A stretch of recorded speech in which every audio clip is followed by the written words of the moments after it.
nous sommes le mercredi 11 juin 2025 et je vous propose la situation des cultures de cette semaine. En ce qui concerne les blés, les stades continuent leur progression et ils sont maintenant majoritairement au stade grain laiteux pâteux. Donc à ce stade, on arrive à la fin du risque pour les maladies, même si on observe toujours dans les témoins de la rouille jaune ou de la rouille brune sur variétés sensibles. Mais là, il n'y a plus de risque pour les cultures, de toute façon elles sont protégées avec le dernier passage de fongicides. Au niveau des ravageurs, on observe des pucerons cette année avec les conditions chaudes et sèches sur la grande majorité des cultures. Donc sur les blés, on en observe un peu sur feuilles, mais là, ça pose pas de souci. On en observe aussi sur les épis. Donc là, le seuil est de 1 épi sur 2 colonisé avant de déclencher une intervention. Mais depuis la fin de semaine dernière, on observe l'arrivée des coccinelles sur les parcelles. Donc avant de traiter, allez voir, puisque là, si les coccinelles sont là, elles vont gérer les pucerons.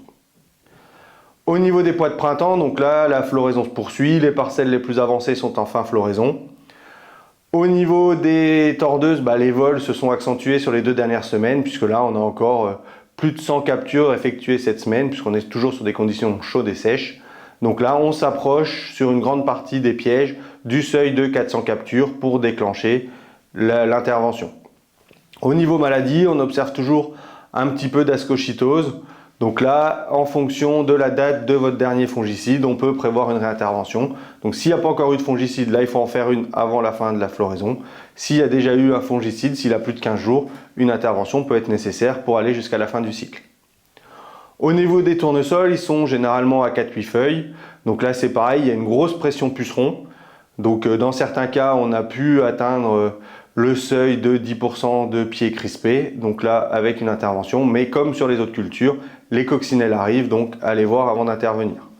Pensez également, si ça n'a pas été déjà fait, à faire l'apport de bord, puisque le tournesol peut être sensible aux carences en bord. Au niveau des maïs, en fonction des dates de semis, on va de 4 à 10 feuilles, donc là également surveiller les pucerons, parce qu'on en observe. Pour les pyrales, pour l'instant, il n'y a pas encore eu de vol, et il est encore un peu tôt pour faire les lâchers de trichogramme. Ça va être dans les semaines à venir. Je vous souhaite une bonne semaine, à la semaine prochaine.